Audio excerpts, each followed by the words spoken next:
పెద్ద పెద్ద సినిమా నిర్మాతలు హీరోలు వాళ్ళ సినిమాల టికెట్ల ధరలు పెంచడానికి నా దగ్గరకు వస్తుంటారు. నేను నిర్మాతలకు చెప్పిన మరి పెంచిన దాంట్లో కొంతైనా కార్మికులకు వాటా ఉండాలి కదా అని. రాష్ట్ర ప్రభుత్వం సినిమా టికెట్ల ధరలు పెంచితే హీరోలకు ఆదాయం వస్తుంది, నిర్మాతలకు ఆదాయం వస్తుంది, కార్మికులకు మాత్రం ఒక్క రూపాయి కూడా అదనంగా రావడం లేదు.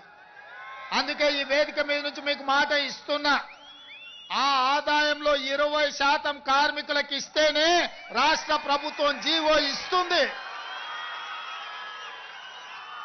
మీ శ్రమతో సంపాదించే ప్రతి రూపాయిలో మీకు వాటా ఉండాలి, మీకు భాగస్వామ్యం ఉండాలి.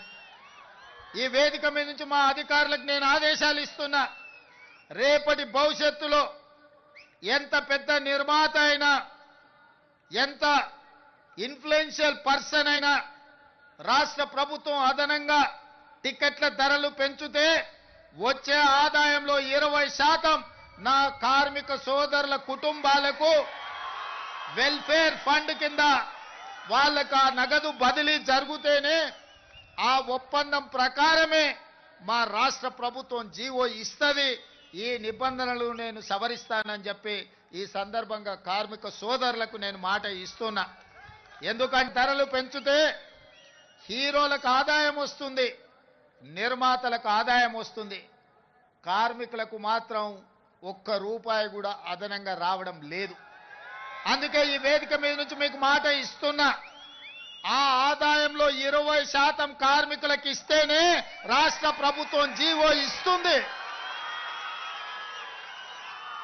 మీ శ్రమతో సంపాదించే ప్రతి రూపాయిలో మీకు వాటా ఉండాలి, మీకు భాగస్వామ్యం ఉండాలి. ఈ వేదిక మీద నుంచి మా అధికారులకు నేను ఆదేశాలు ఇస్తున్నా, రేపటి భవిష్యత్తులో ఎంత పెద్ద నిర్మాత అయినా, ఎంత ఇన్ఫ్లుయెన్షియల్ పర్సన్ అయినా రాష్ట్ర ప్రభుత్వం అదనంగా టికెట్ల ధరలు పెంచితే వచ్చే ఆదాయంలో 20% నా కార్మిక సోదరుల కుటుంబాలకు వెల్ఫేర్ ఫండ్ కింద వాళ్ళకు ఆ నగదు బదిలీ జరిగితేనే ఆ ఒప్పందం ప్రకారమే మా రాష్ట్ర ప్రభుత్వం జీవో ఇస్తుంది. ఈ నిబంధనలు నేను సవరిస్తానని చెప్పి ఈ సందర్భంగా కార్మిక సోదరులకు నేను మాట ఇస్తున్నా. ఎందుకంటే